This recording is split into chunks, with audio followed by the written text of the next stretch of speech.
Being a Process by Suna Senman.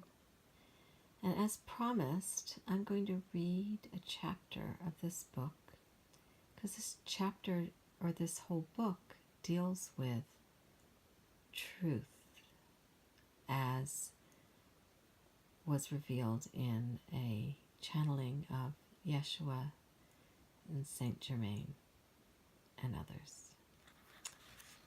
The chapter I'm going to read is called On Humanity, and it's one of my favorite chapters.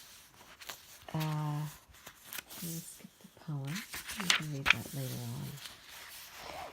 on. And this is the sketch that goes with On Humanity.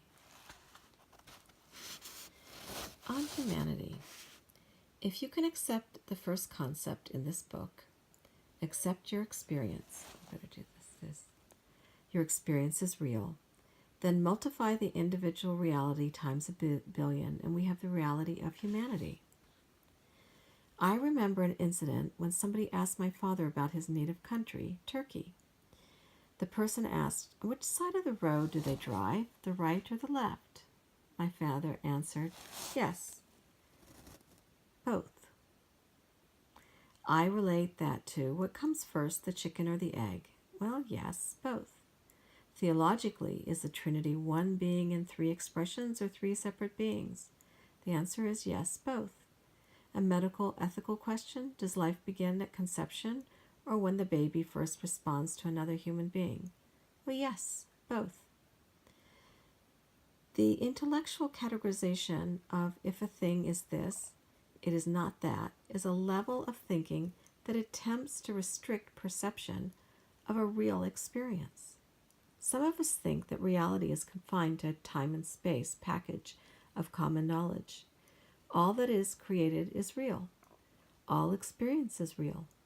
Emotions may pull a person in one direction, yet when he acts according to higher thinking, the act makes collective history, and the inner emotions remain within an individual's personal history.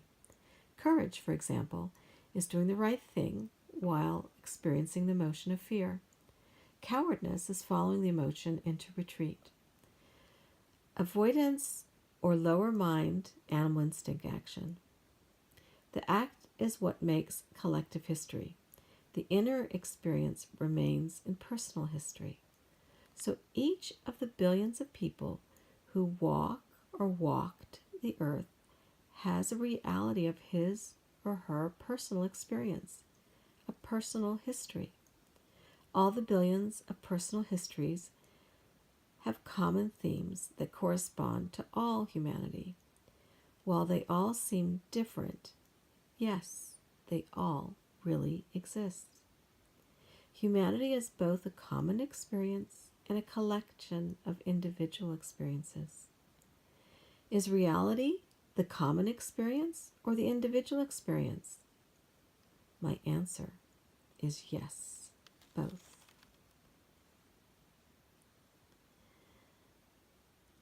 This was the chapter on humanity, and it is a small chapter that deals with reality and truth.